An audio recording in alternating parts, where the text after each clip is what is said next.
Welcome to the 3G Fitness Podcast, where three generations of trainers come together to discuss all things fitness related.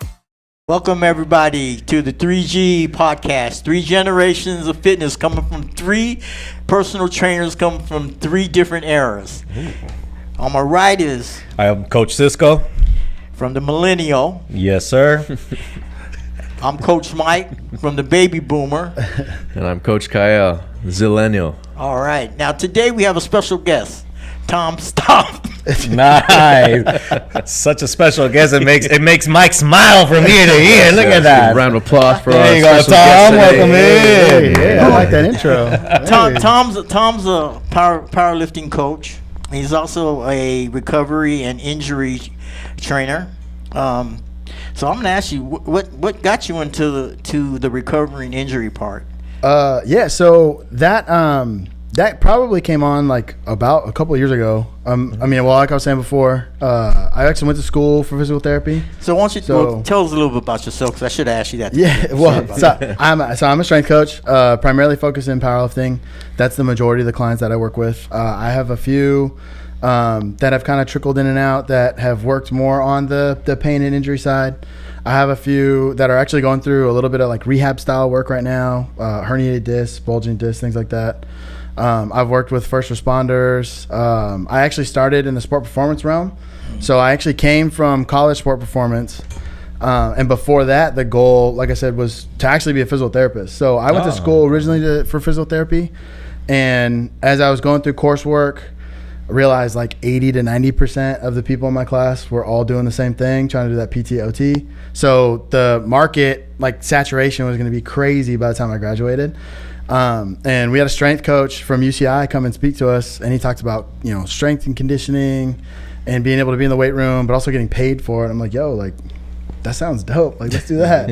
And so a couple years ago, I started working with a couple people in the older population. They were 55 and plus, and a few of them were having kind of these nagging problems. And I realized there's this huge population of people that want to get strong. They might not necessarily be like elite or anything like that as far as the powerlifting world goes, but that was something that they wanted to do but were held back. And realizing that this whole like population was missing, and then kind of looking further in strength sports that, like, yes, there are nicks and bruises and you kind of get a little beat up because you're kind of pushing heavy weight. It's not supposed to be fun, right? Like all the time. It's meant to be hard and difficult. But if there's a problem that's consistently happening while lifting or training and it's not being addressed, then that's probably a sign to have it looked at. And so going through and working with a couple of my clients, realizing that there was this gap missing, pushed me to kind of search this out a little bit more. And so I'm going through a curriculum and a certification right now, which is through a company called Active Life. And their whole goal is to bridge that gap between healthcare and fitness and everybody who kind of gets lost in between in that gap. And so taking those principles and applying them to strength sports so we can still have an improvement in performance and we can still hit crazy numbers, but also have a longevity aspect to it, right? Because if you're out there squatting 700 pounds at 25, but you're using a walker by 40, it's like, well, what's the point of doing all that in the first place? You know what I mean? So seeing that need and trying to kind of bring that into the strength sports side was really the motivation. So trying to help people not be like Ronnie Coleman. Yeah, exactly. Although, there's probably a few other issues in that one, but for sure, 100%. And what were you going to school for, if you don't mind me asking? So I did my bachelor's in kinesiology at Cal State Fullerton. Okay. And then I got my master's in kinesiology with an emphasis. It was a dual track program. So I did strength and conditioning, and then I did corrective movement and orthopedic rehab. And it was at a school called AT Still. So they're out of Arizona, but that program luckily was online. So I got to work full time and also go through that and intern all at the same time to be able to kind of get my career started. So they went, so were you always interested in like more of orthopedic? So what does can you clarify that a little bit more? Was that specifically like, when I think orthopedic, I think more like really physical therapy, you know, foot problems and stuff like that. Like what program was that kind of tailored to or anything like that? Yeah, exactly as you would say. A lot of it was looking at movement from the corrective side. There was that physical therapy kind of rehab aspect to it.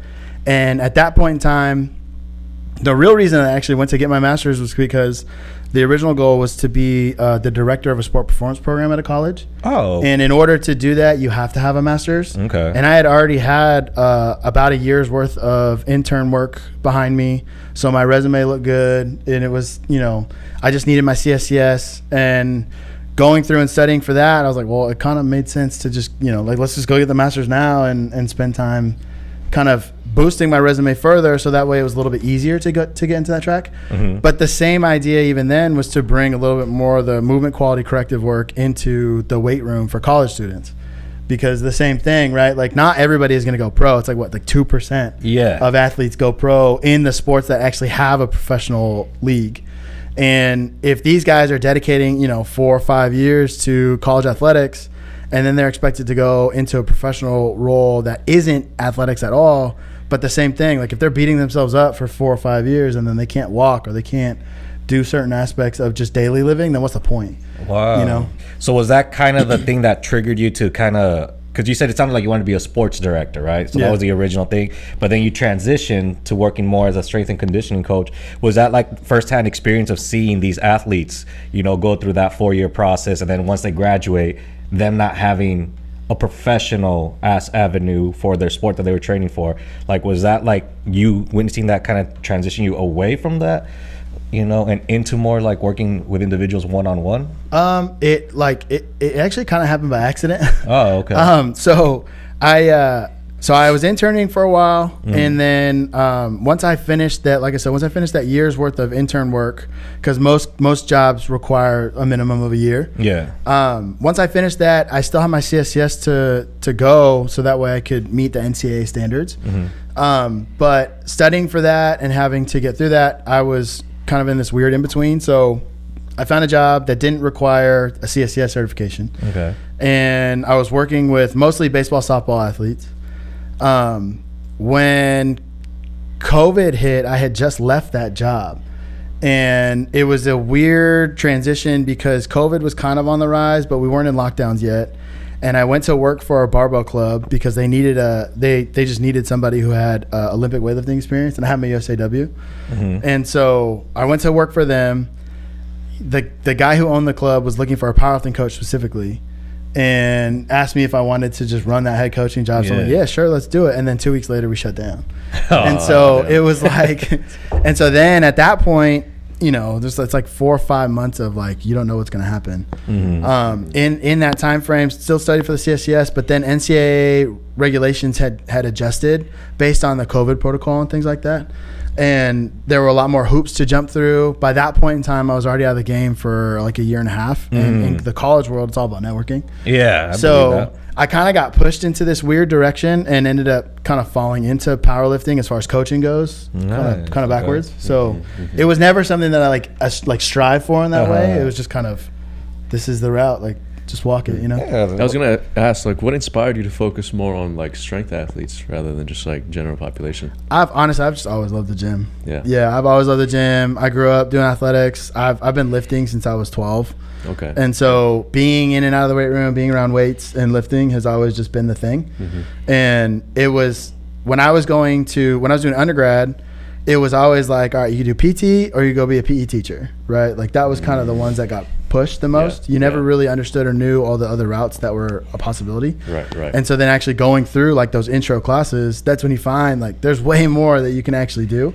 And so then falling into strength and conditioning work, I'm like, yo, this is sick. Like I'd rather just be in the weight room all day and coach athletes, you know? Got you. So, you know, we're all trainers. Okay, so what are the most common accidents and you know that clients are doing wrong to, you know, to get injured? That's a good question. I think From my experience and from what I've seen, I know a lot of the more common ones you'll see guys have. They'll be like back pain problems, right? Now, is that caused by not having good form and technique, mainly, or is that just too much weight for that body type? I think that's I from my It varies. From my, yeah, right. A little bit of It both. kind of Yeah, depends. yeah. It kind of Yeah. depends Yeah. for sure. I would say it's more on the side of just not understanding how to move or move well. And I would actually say I would even take it a step further and look at how our bracing mechanics, understanding how your torso should work, understanding creating that foundation is probably step one before learning how to move about that particular position and being able to kind of boost that. So a lot of times when I have guys that have back problems, or even people that are at the gym that they may not necessarily be my client, but I've worked with them on understanding bracing mechanics and how to use their breath appropriately. As soon as we clean that up, it's like everything changes. Right. You know? Because that's just all your core right there. Exactly. Right? Yeah. Okay, well, because I'm a power lifter, okay, and I'm almost 68, Yeah. and I don't have any injuries. I mean, I've gotten hurt, but not injured to the point. First of all, you ain't perfect. You got injuries. I have try to paint a Shoulders perfect messed I have up. aches and pains. His hips are Okay? tight. I have aches and pains, but not hurt. To where Yeah. I have to go to the doctor. You're bone on bone in the shoulder. Yeah, for real. You literally did it. We did a whole episode of That's, you. hey, That that's sounds like a 60-year-old longevity. But go on, Jesus Mike. Christ, I've been lifting for 50 years. Come on, something's got to weaken out. Oh, okay. But you you are like, I'm not injured. I'm this. Changing my perfect. technique. I'm perfect.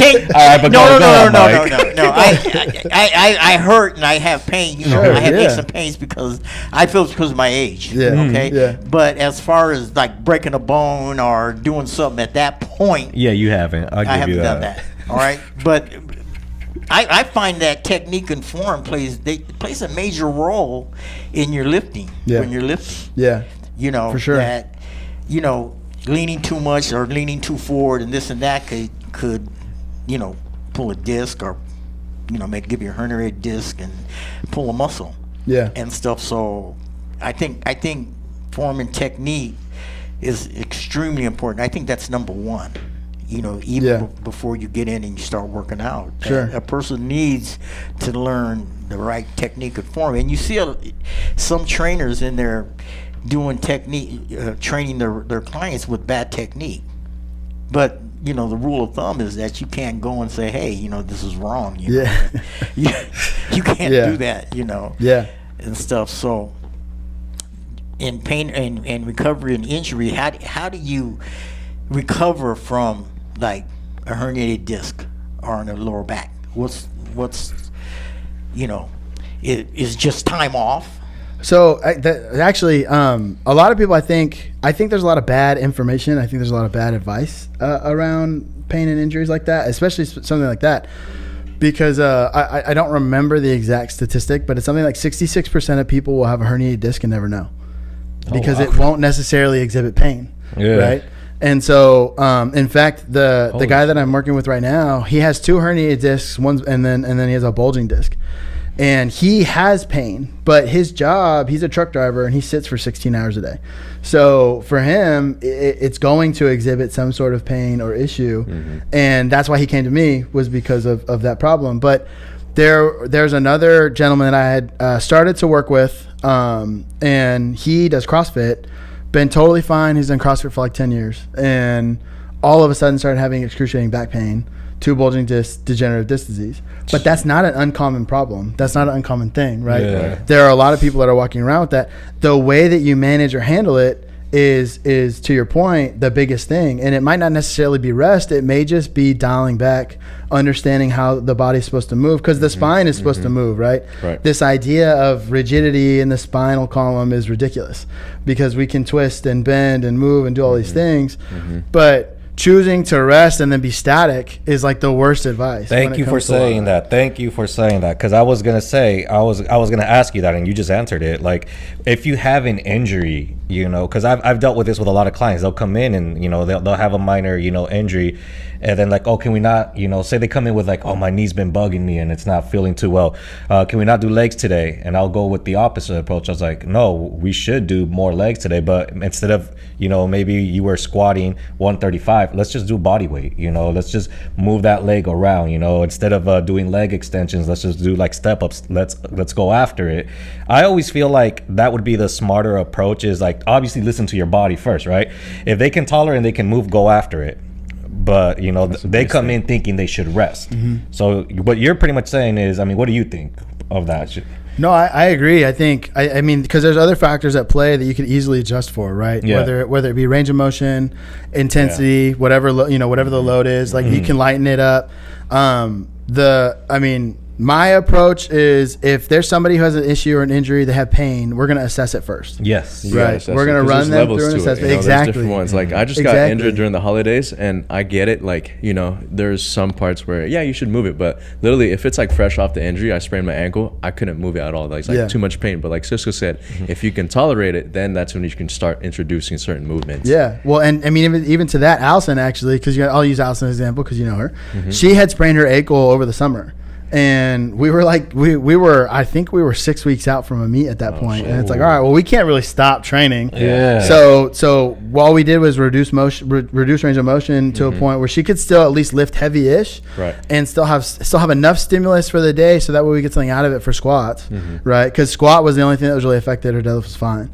And so we threw her on a box, didn't let her go all the way down, kind of rehab it in a way that made the most sense. Yeah. While doing other things in addition to that, because again, if you sit right, especially with something like that, you're gonna get stiff. Yeah, absolutely. You know, everything's gonna tighten up, and then you're gonna be worse off even a week or two later from an injury or issue like that, and then you're gonna be in like a lot further along. Right. You know what I mean? Right. Yeah. So mine swelled up like a baseball, and I couldn't move it. Yeah. Ooh. And then it was like, go ahead. Go for it. I was gonna say, it wasn't like 3 weeks after until I really started moving it again. You know, like heat packing it, just being proactive with like introducing movement and all that stuff. Yeah, and I mean, you take it slowly, right? Like you were saying, it's like, okay, you don't want to work legs because of XYZ, but there are still things that we can do. And I think the problem is that a lot of people will either rest it or work around it. And I'm like, I don't want to work around it. I want to modify in a way that makes the most sense, where we can still do what we want. But whether that be, like I said, range of motion, lighter load, I mean, even adjusting for like tempo work or whatever it's going to be, that still allows us to accomplish whatever the thing is for the day without aggravating it further. And then as long as things are back to like their normal in terms of like that 24 to 48 hour time frame, then we're good to go, right? We're still accomplishing what we want for the day, and then being able to at least train with that problem in mind, you know? But doesn't it, if you're doing exercise or you get injured, okay, and you continue to do it, you do that lighter weight, aren't you aggravating that injury to a certain point? Not necessarily, you would think, but I think but then that's where it kind of, like you said, there's layers, right? Like that's where it depends on what it is. So I'll give another example. I have a client right now. He's about 2 weeks out from starting prep. He started having, he has kind of tendon pain in his shoulder. He's had chronic tendon issues, shoulder issues, and so we've cleaned it up for the most part. But about 2 weeks ago, he had another problem in that area, and so just kind of assessing and understanding like what the issue is. You can have tendinitis, right, which is that inflammation. Usually it requires rest at that point, right? Like, we're not going to be able to do much. If we do more, then it's going to piss it off more and you're going to have a bigger problem. But tendinopathy is something that's a little more chronic, that has been a problem for a while and may not necessarily flare up. That actually requires movement in some capacity. So usually what we'll do is like I said, the tempo work. We'll do a lighter load. We'll kind of move through the full range of motion that we possibly can at a weight that doesn't aggravate it or cause pain.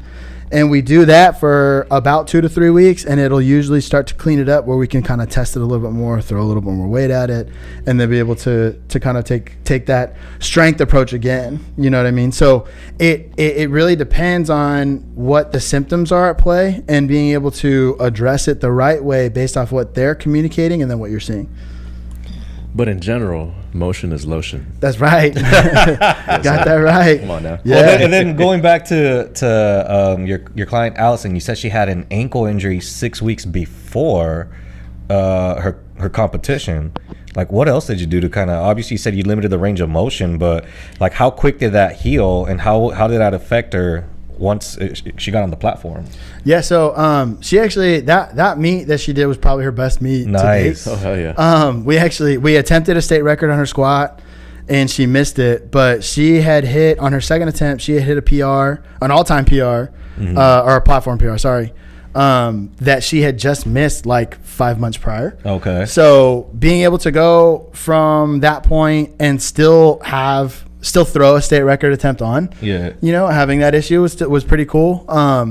A lot of it honestly was kind of a mix between like resting it because of the inflammation, but then kind of forcing range of motion where it made sense. And so because I mean, if you're getting ready for a meet, you can't just not squat, right? Like you have to. You got to. Exactly. I mean, it's the first movement of the day. So for us, it just wasn't an option to take that time off of the squat bar. So it was really just, all right, let's find a box height that made the most sense so we could still at least do the motion and then feel weight on her back. So that way, if we, had to take a little bit more time doing kind of limited range of motion, she wasn't totally like at a surprise when we started throwing heavy weight back on her back. So then you guys, with 6 weeks leading up to it, were you limiting the whole range of motion all the way until the day of the meet? Or was there like maybe a week or two where she actually did it without the box, squatting down? He's probably just pushing it little by little. Yeah, There's probably like a fine line, like an art of balance to it that you're trying to just achieve, where it's like you're not pushing it too much to where you're going to re-injure it, but it's like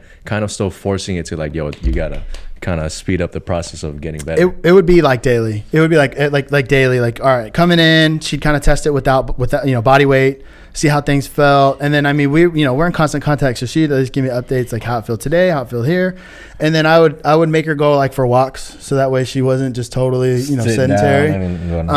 And so she would do that, and then as we could push things through and things got better, she felt it took a couple weeks probably before she started feeling confident, being able to go full like depth again.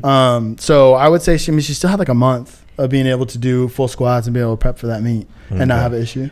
Man, that's awesome, dude. Yeah, because you needed the squats your first lift. I mean, you bomb that out, you're done for the day. Why even stick around, Exactly. So do you scale back on a PR when, if she has an injury or something and you're not sure if it's like 100%? Do you scale back on her PR? Do you go down on it a little bit, or do you stay at it? If we have to, usually my approach, especially for meet day, is we still have something in mind based on prep as far as attempts go. If we have to, because of how things have led into that, then we will make adjustments as needed. Because there's no point in, if we open too heavy, like you said, there's no going back down, right? So chances of bombing out are higher, that's on me at that point. I've seen people go in and just go to the registration and just back out, because they're not 100% on. They do some warm-ups and they find out, I can't, so they just automatically back out. Yeah. So. Okay, but then, and just one more thing about Allison, because obviously with the powerlifting, so I coach too powerlifting as well. So you have your squats, your bench, your deadlift. So kind of piggybacking on what Mike said, it sounded like, 6 weeks out, maybe you might be testing PRs or anything like that. What about with her other two lifts, her bench, her deads, knowing that, for the bench, planting foot, there's some pressure on the ankle. Deadlifts, obviously coming up, there's some pressure on the ankles. Do you adjust on those two lifts as well too? Or do you, because you said she was feeling well, do you keep it as the program as it is? Yeah, we got super lucky and didn't have to adjust anything for that. Nice. Yeah, because the way, it was more so range of motion and movement that had a problem, not necessarily like pressure and tension. And so when it came to bench and then deads, because I was a little nervous about deadlifts. Yeah. But she's a sumo deadlifter, so the way that just the angle for the ankle totally worked out in our favor, where squat was really the only one that was affected at all and had that problem. Because you're flexing and extending. Exactly, your ankle. That's where I heard that's mine like, too. yeah. So she does, so like bench is the same, where it's just kind of that neutral position where we didn't have to worry so much about it. So we got super lucky. We didn't have to worry about it at all. Nice. Yeah. Man. So that's awesome. I like that, like knowing how you're kind of breaking it down. You adjust to your client. One thing I love, and I want to kind of talk more about that, constant communication, and it's communication. Big time. You are asking and hearing and adjusting to that. So I think, we'll take like a mini break, but when we come back, I want to like kind of hear your theory and your philosophy on like what it's like working with clients when it comes to hearing them and adjusting programs. Yeah. All right. Yeah. Cool. Sounds good. Hey guys, my name is Cisco Suarez. I've been a certified trainer for over 15 years, and in 2025 I am venturing into online training. There I will give you a customized workout plan, nutritional guidelines, and access to me 24/7 to help you stay motivated. Send me a message today to get you started on your fitness journey. Like 70% of my clientele is actually remote. So I work with mostly remote athletes where the communication style has to be different, and it because we're removed then at that point too, right? No longer are we in person. So now we don't get face to face. They can't read my facial expressions. I can't read theirs. The tone is gone unless we're on a phone call, so you which really is got to be detailed in your programming, exactly, like meticulously. Yeah, exactly. And so it's forced me, because that's not always how it was, right? Like we were at a gym and everybody was in person. I maybe had one or two remote athletes, and then when we left that gym, it flip flopped, and I had only like 2 or 3 in persons, and everybody else was remote. And so it was kind of this forced learning curve to understand the importance of communication. And I've had my issues and hiccups over the years, and I'm still learning, and I'm still trying to grow in that aspect, especially, and finding like what works best. But it's really forced me to adjust and improve my feedback style, how much I communicate with them, how I communicate with them, and making sure that check-ins are like the number one thing that happens. And it's not always asking the same questions. It's trying to dive deeper and understand more about the situation, whatever it may be. You know what I mean? And so I'll give an example. I have an athlete. He's actually in Oregon. He goes to school at UO. And he just hurt his knee, not at the gym, but at his house. He was doing something and banged his knee on like their heater in the apartment, and he was having a problem putting pressure on it. He was really nervous to squat, and so we're like, okay, like let's talk tomorrow. Let's see how it's going. Give it a little bit of rest, right? Sure, Mike, like there that. you go. and then we can talk a little bit more about it tomorrow and kind of figure it out. And so he ended up being able to squat just fine, but weight was an issue, right? He kind of pushed it a little bit. I think a little bit of a confidence issue was there too, because if you're having a knee problem, like you're not going to feel great. But now, now he's he's kind of on that upswing. It's only been a couple days, but trying to find and understand kind of that balance of, okay, how much can I push you, but also how much do you actually need, as far as like me giving you a little bit of encouragement and love to do it, to is kind of that balance and figuring it out, Yeah, because with remote clients, that's something I'm trying to dab my hands into, and that's the one thing I feel that I would struggle with, is that you're not there in person. You can't hear the tone, you can't see it, and it's just, you got to trust that they're doing their portion as well too, because it's like, all right, you know what, if that client was in Oregon, knee injury, hey, I know you were maybe squatting 200 kilos, let's just bring it down to 100. Did you trust that he really did it or anything like that? Now, obviously, we have videos and whatnot to see it, but I feel like that moment that he's probably going to get under the bar and you're not there, how do you help an athlete overcome the confidence when you're not physically there? Like, what do you do leading up to them to help them be to do it? Yeah, that is something that is definitely challenging for sure on the remote side. And it's that's where I would say that constant communication does have to happen, because it is a learning curve, and coaching remotely, I would say, is not for everybody, because of the challenge of being able to communicate something effectively that they can understand, that they don't need you in person to be able to understand either. Right. And so I think having kind of there's two things. It's the constant communication, because that's what's going to build that buy-in and trust, right? If you have their back and they know that you have their back, then they're going to trust you fully to be able to run the program. So if you do ask them to do something like that, where it's like, hey, we have 200 programmed for today, but maybe we should dial it back quite a bit because of XYZ. They might question you, right? Or they might kind of push back, because what athlete doesn't want to lift heavy? But at the end of the day, if there's enough buy-in to you and enough buy-in to what you're doing, they understand the long-term gain, right? It's just one day. Okay, cool. One day of going light isn't going to be a big deal. And so being able to have that constant communication to be able to effectively communicate what's needed, but then also I think a lot of it is showing. A lot of it is just showing you care, absolutely. Through that communication, it can't just always be about, here's a program, here's your feedback, here's this, here's that, blah, blah, blah, blah, blah, whatever. Right. Because if that's just dry, and it's not going to get very far, right? But with all my athletes, it's taking the time to understand who they are and connect with them on a level that's going to be more than just the gym. Yeah. Because then they're going to be, they're going to be cared for, right? Mm-hmm. Like there's a strength coach. I think he's at, gosh, I don't know where he's at. He was at Kansas for their basketball team for a while. I think he's in the NBA now. But he's like, before you teach a guy how to squat, learn his name. Yeah. Like, ask him his name. Like, especially in the college world. Yeah. Like, if you've got 50 guys in the room and you can't name every single one of them, you're probably doing things wrong. Yeah. And so it all starts with, like, treat him as a person, you know? If you can build that up, then that's gonna set you above everybody else. Right. I think, like you said, it boils back down to, like you said earlier, is like finding what their personality is, you know, and then just kind of catering to that for them. Yeah. But the one thing as coaches, maybe you see it as well as I see it. Athletes have a different mentality. Oh, sure. Yeah, for sure. You give them a challenge, they go beyond. Yeah. With the client, you give them you tell them do this, okay, yeah, all right. But when you work with an athlete, it's totally different.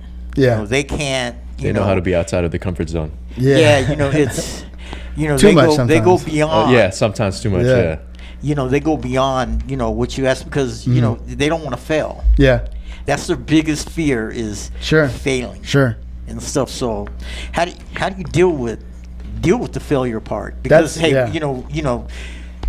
we all fail because we don't hit every lift every single time. Right. Okay. So you get to that point to where you have to build the self-esteem as the confidence up. Yeah. How do you deal with that? No, that's a good question. Because I have a mix, right? Like I have some guys that'll go too hard, and I have some guys that are not, that they just won't push themselves hard enough. And it's interesting dealing with both. The guys who will push themselves too hard are the former athletes, right? They're the ones that maybe they did dabble in college a little bit, or maybe they competed even in high school at a higher level. And having them, I think this is where education is so important with a client. And I think that a lot of guys who get in the fitness space miss out on being able to educate their clients in a way that help them understand what the overall goal is and help them understand what the process is to get there, to be able to actually understand and be in tune, right? And so, like I mentioned, I have 4 or 5 guys that I've worked with for 5 years now. And we're at a point where I will write their program, but we'll be in such a communication where I'll ask them what they're thinking as far as like, okay, where should we go with this? How did that feel? What did that look like? What, give me your feedback on what you think has worked and what has done well, because they're the ones that are going through the program, right? Yeah. Like they're doing the work. Yeah. I'm the dude that's just writing sets and reps, but they're the ones that are actually putting in the time and effort to actually get better. So if they understand and they feel a certain way, then they can give me better feedback than I could ever see. And so if I can understand how to at least take that, run with them together and do it with them, right? Instead of kind of just being on my own, like solo, running the route or whatever it is, then that's only going to get us so far. But if I can bring them with me and I can teach them and educate them on whatever principles make the most sense, so that way they can gain the understanding, gain the buy-in, then we're going to have more in terms of being able to dial it back when we need to, or to push them and motivate them further if they have to, because they're not pushing hard enough, right? And so I pride myself in being able to tell my guys, like, ask as many questions as you can. Because if you ask me something, I tell them all the time, if you ask me something about the program and I can't tell you why, fire me on spot. Because if I'm putting stuff in there without justification, then I don't deserve to coach you. But I also tell them that I pride myself in educating them and understanding the principles and why we're doing what we're doing so much, that I would be confident in having any one of my guys being able to take a couple clients and go and coach them better than than several other trainers that are out there doing it too, because they probably know more than the majority of guys doing it at your local 24-hour or LA Fitness. Because we just take that time to educate. And I think that also is kind of that other aspect of being able to communicate in such a way that helps them understand. Because if they understand and see it, then they're going to see and understand the big picture. It's not just this, okay, well, here's what we're doing the next week. Like, I guess we'll just kind of figure it out, or here's what the next month looks like. And I don't know what I'm doing 6 months from now, but it's like taking the time to map it all out and have them realize and understand is going to be the biggest factor to getting them to buy in and trust, and then stick with you for a long time. That's awesome, man. That was beautiful. That was beautiful. That's kind of like that quote of like, you know, you give a man a fish, he eats for a day, but if you teach a man how to fish, Yeah. you can So feed him how for a much is lifetime. Yeah. Like you got to teach him. Go ahead. Go for it. Go for it. Go ahead. I thought you was done, bro. I was done. Well, I Go think, ahead. I He think, was to, done. but I think to that point, real quick, I think to that point too, like when it comes to the powerlifting side, like they're not going to lift competitively forever, you know. But if I can give them the tools to at least make it through now, and then when their competitive career is over, whether they stay on with me or not is not an issue. It's them staying in the gym to continue to stay fit. Right. And with the pain guys, right? Like if I'm working with somebody who has like the guy right now has herniated discs, my goal is to put myself out of a job with him. I don't need to have his. I don't need Forever. him on on program forever. I want him to get so good at what he's doing and feel great to be able to do it on his own if that's what he wants. Right. If he wants to stay on and he wants to continue on with programming and my coaching, then that's great. Like I'm not gonna say no. But if I can put him in a position to where he's confident and comfortable being able to do his own thing, pain free, and not having to deal with that injury anymore, then that's the win. Exactly. You know? Exactly. 100%. So, how much of it is mental and how much is it strength and power when you're powerlifting, let's just say? I think it goes back to that like 50-50 split of guys who go so hard and guys who don't go hard enough, right? I think what I've noticed a lot of times is that if they're not pushing themselves really hard, it probably is a mental issue. There's probably some roadblock that we have to overcome and help them understand that they can do it, they have the ability to do it, and we should probably figure out what that looks like to be able to kind of push them past that so they can perform well. With guys that go too hard, it's usually not really a mental problem. There's usually not really like a mental block at all. Because they have all the confidence in the world. They walk into the gym and have this swagger, and it's like, how about like let's maybe work on this today. Let's do this, and it's gonna probably end up being more like technique work or addressing something in terms of what the lift would be in order to progress them the right way. Well, I'm talking about like in competition. They missed Oh yeah. the first lift. Yeah. That they probably hit before Sure. many times at the gym, Sure. but they missed it that time. It's got to come into a mental part of it, right? Yeah. Because you know they can hit it, but mentally they're thinking, you know, they're more on the negative part of it. Sure. How do you overcome that? How do you deal with that? Well, that's the know your athlete approach too. So like before, I can't approach all my athletes the same. Each one I have a different methodology, a different way of handling them before a meet, after a miss. It's all different. But sometimes they all need that tougher approach, like kind of a tough love approach a little bit, because if they miss something, we don't necessarily have the luxury of time to be able to think about it and get over it. We have to take, it could be anywhere from 8 to 10 minutes where you have to get back out there and do it again. And so sometimes, depending on the athlete, I might just go up to them and they just need to have a short-term memory. They need to forget about it and they need to focus on what's next. And whatever that looks like, if it's taking a walk and coming back and taking the 2 minutes of a break to get out of the room.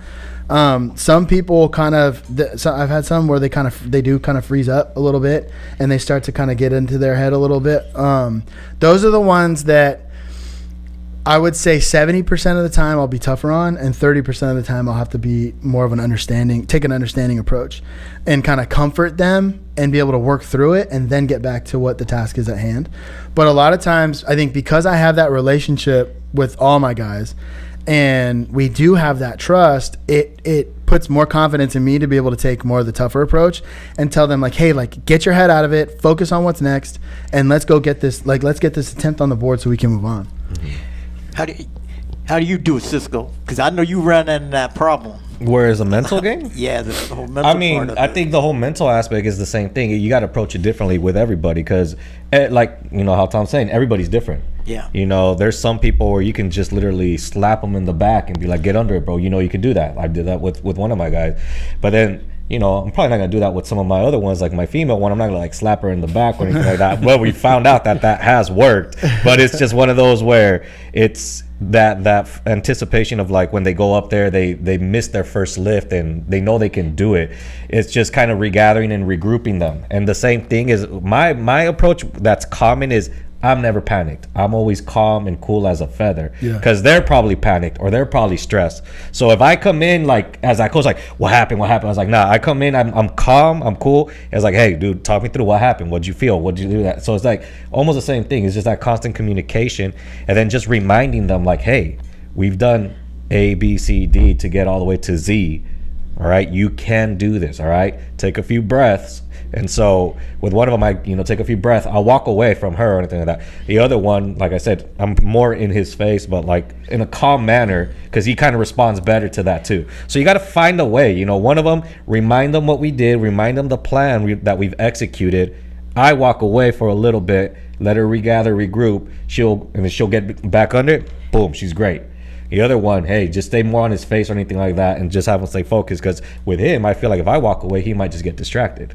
And then get back to like, why did I do that? Why did I do that? So you got to kind of listen to everybody. But the most common denominator that I have is that I approach them in a calming manner, and then like remind them to refocus. It's like, all right, and then remind them what we've done. We've done the work. Because usually the map and the work leading up to it, I always kind of tell them the work was harder than the actual platform day. I'm all like, you just got to do these lifts 3 times each. Mm-hmm. We've done this sets of 3 for like 8 times or something like that. We've done this harder in the past, and you've done this. So just reminding them of the work or anything like that. But the common thing I think is always remain calm, because you miss your first lift, you're like in your head. The last thing you want is your coach to come in and be like, well, what? Now both of you guys are all like, I don't know what to do or anything like that. It gets in there, man. I'm telling you, you miss that first lift, you're like, oh my God, So, but then one thing I like is like, you program or anything like that. And we were talking about this is, so me and Mike, we program a little differently, but we still get to the same destination. He doesn't program deload, and I do program deload, and I know you kind of were more on his side, but I like how you explained it. I mean, what's your opinion when it comes to programming a power lifter and incorporating deload? So I let me preface it with, my coach does program deloads for me. Yeah, right. So I mean, it's not that I'm not totally biased away from it. There's different avenues to get to the destination. Yeah. Everyone will get there. There's just different avenues. There's no wrong avenue. Man, I've always agreed with it. There's different ways of getting to your goal and to your destination. I do understand that. But we're talking, the views on deloading. So what's your views on deloading, Tom? I think so. I don't write deloads into my programming. Okay. I don't. I do that on purpose, because if we can manage the load and we can manage volume appropriately during the working weeks, then we don't necessarily need to throw a deload in there, right? And so as I was saying before, when I first started coaching powerlifting specifically, I came more from that like West Side conjugate style, 2 max effort days, 2 dynamic efforts. They didn't really run a deload. Every once in a while, I would throw I usually run 3-week waves. When we were doing the conjugate work, the West Side work. And then every 4th week, sometimes I would throw in, it wouldn't necessarily be a direct deload. It would almost be like a repeat of week 1. And so it would be some slightly less volume than week 1. The percentages would be lower. It wouldn't necessarily be this like super high intensity, type work, but it would be just enough to kind of still create a stimulus that was necessary for progress, but not totally wreck them. Mm-hmm. And then as we progressed, I realized, well, that wasn't really necessary all the time. And again, that comes from the Russians, right? Where, they're like, why would you intentionally build just to then intentionally draw and dial back? And I like that approach. And that's the approach that I've been taking, almost the entire time. But planning the year out in advance and understanding where we're trying to get to has been the biggest key for me. So I don't plan block by block. I don't plan week by week. I don't plan, this to that. Everything that we're doing for all of my guys is looked at from an annual basis. And so we have meets planned out through the summer by the time October, November rolls around of the year prior.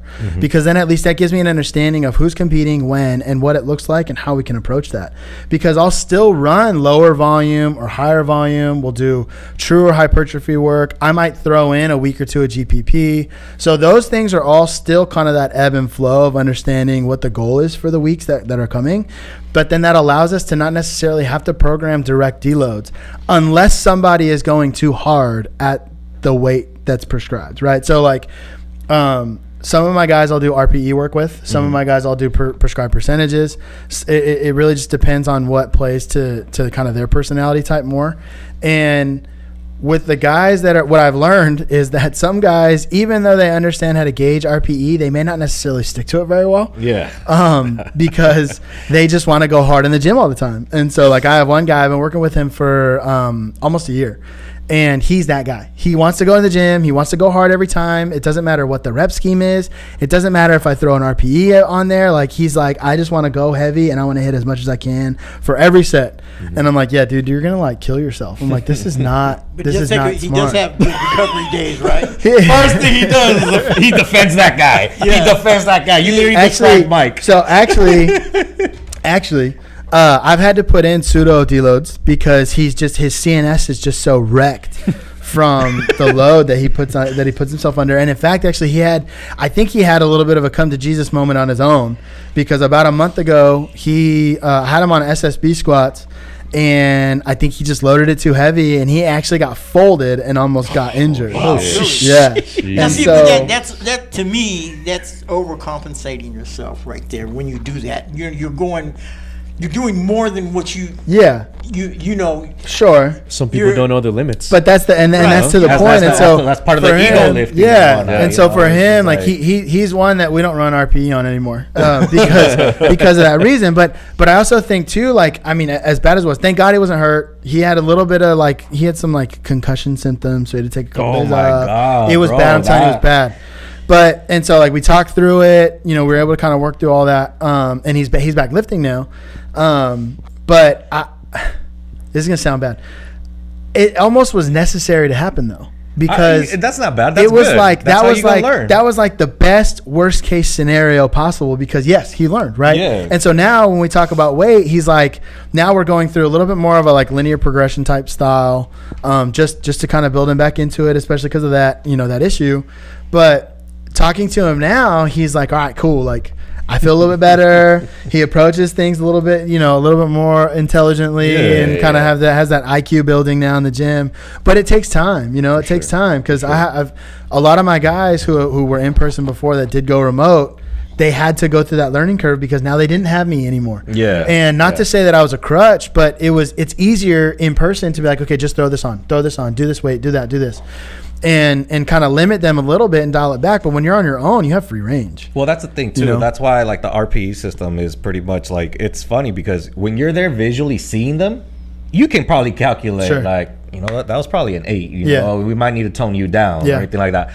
To them, they probably do it. They'll be like, oh, they can't gauge it as well sometimes. Sometimes I feel like us as coaches and trainers, we know our athletes' bodies better than they do sometimes. Sometimes, yeah. Yeah. And so that's why I think it's one of those where I love it when I see people, on social media, they'll do a lift and they'll be like RPE 9. And I'll be like, but I didn't see a single body of shaking you. Like, you probably could have added some more to that. I'm like, and so, and for the listeners that don't know, that RPE, tremor is like the biggest indicator, huh? Yeah, no, that tremor is, but like you can see it. So, and we're just pretty much gauging the level of difficulty in layman's terms, on a scale of 1 to 10. On a scale of 1 to 10, for those of them that's like, what is RPE? Yeah. And usually, people will do a lift and they'll be like, oh, that was extremely difficult. That was like a 9. All right, cool. If it was easy, it might be like a 6 or something. So I will say, I think with RPE, I think I would prefer a chronic undershooter though than a chronic overshooter. I agree. You know what I mean? 1,000%. And like me, because I was running RPE for a little while with my coach, and I would chronically undershoot just because that's just like my habit. You know what I mean? Yeah. But if I'm working with somebody and I do assign RPE, I would prefer that they chronically undershoot, because then they're not going to burn their CNS as much, right? That too. So then we don't necessarily have to throw a deload in. but then we can manage it appropriately too. And then if I have to eventually, as like say we're getting to the end of this block, we're peaking or whatever, then it gives me a chance to actually go back and then assign or prescribe a load. So that way I can push them a little bit in a way that's going to make the most sense without totally killing their body. So then we can still make progress and still see some result. But I mean, if they're chronically undershooting, like, let's rock with that. I'm cool with that.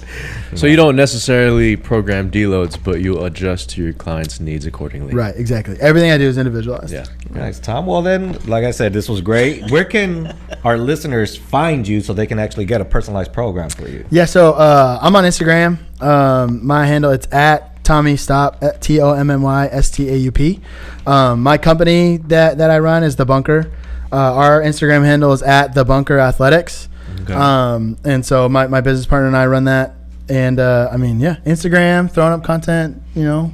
Nice. And any athletes competing anytime soon? Yeah, so our first meet is going to be at the end of March year. Yeah, end of March. I'll be taking 5. So it's going to be PLU Southwest Regionals, and we're going to try to get a couple guys qualified for nationals in the summer. Nice. Where's that going to be at? That'll be in New Jersey. Ooh. Yeah. Wow. You want to represent for the East Coast. Yeah. So it'll be good. Well, good luck for that, man. That'll be at the end of March. We got what, like about 6 more weeks, huh? Yeah, a few weeks. Yeah, it's coming up. More than that. Sheesh. So, Man. So now that we got this deloading thing out, now I can stand my ground a little bit harder. Tom, thanks a lot, man. sorry, guys. Yeah. Sorry, I apologize in advance. I mean, that's exactly how I was too. It's like I don't necessarily deload, but I will adjust according to my needs. Watch in It may seem like a about deload. 2 months, we're gonna find Mike with the SSB bar from the squat, like on the floor, at the gym, just because of that. Yeah, I was like, there you go. Yeah. Well, Tom, it was a pleasure having you Awesome. on here, Thank you man. for having me. Thanks Yeah, for this is coming, great. man. Thanks for coming. Very I'm insightful. gonna have to connect with you and help me get over my plateau. Yeah, we'll talk. So once again, man, I'm Coach Cisco. I'm Coach Mike. I'm Coach Kyle. This was Coach Tom. So Yes, sir. you guys enjoy, like, comment, subscribe. We'll see you on the next one. Reach out to any one of us and let us know if you guys need any help. We'll catch you on the next one. Peace. Later.